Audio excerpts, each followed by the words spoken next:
My name is Yelis Arsenal, and I'm currently the Crime Gun Intelligence Center Supervisor for the Miami Field Division. And we're here today at the South Florida HIDA CJIC, and we're going to be showing you the services we offer to our local and federal partners. So this is our trailer where we bring all the firearms submitted for test fired. We can test up to 50 caliber here, and we also have a fuming chamber for fingerprint preservation services should our partners that are submitting evidence need that service as well.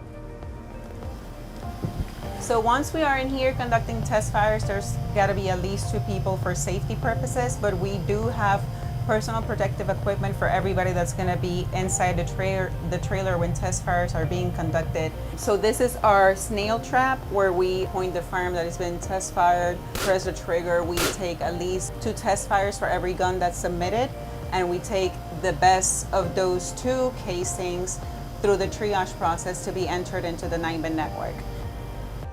Right, so once test fires are completed, we give them to David, who's one of our NIBIN contractors, and he conducts the triage process, and then he'll explain it from there. Thank you, Shalissa. So right now what I'm doing is I'm actually going to put these 2 cartridge casings underneath the microscope, and I'm going to choose the best one for our standard, which will then be used for the brass track machine. We use acetone because it's actually a better cleaner for getting off carbon and gunpowder from shell casings. From here, we go over to the brass tracks machine.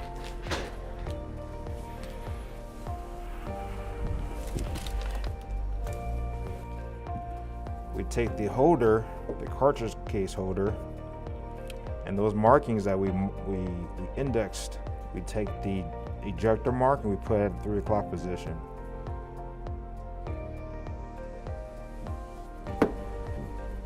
Press down on it and make sure it's flush. That way it'll pick up the image clear. If you don't put it down, if you don't flush the cartridge case, it can come out blurry or too dark or too light. So we make sure it's flush. Now it's going to be doing capturing the full head stamp of the actual shell casing.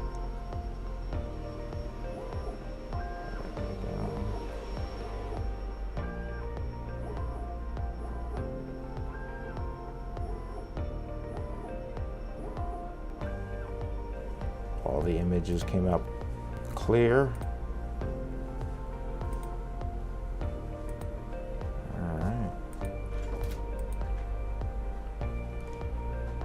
And what we do is we hit save, and we're actually going to save and submit.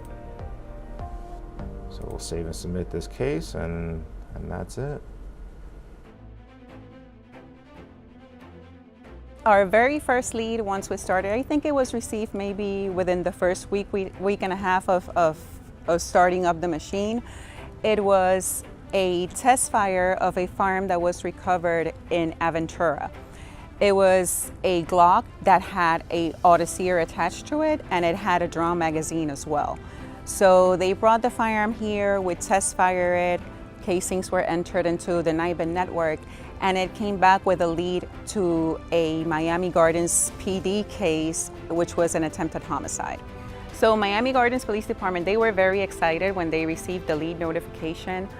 It was a target that they really were trying to perfect this investigation for court purposes. And when the lead was received, it was definitely one more piece of intelligence and evidence that solidified their case, and they're moving forward with proceedings as we speak.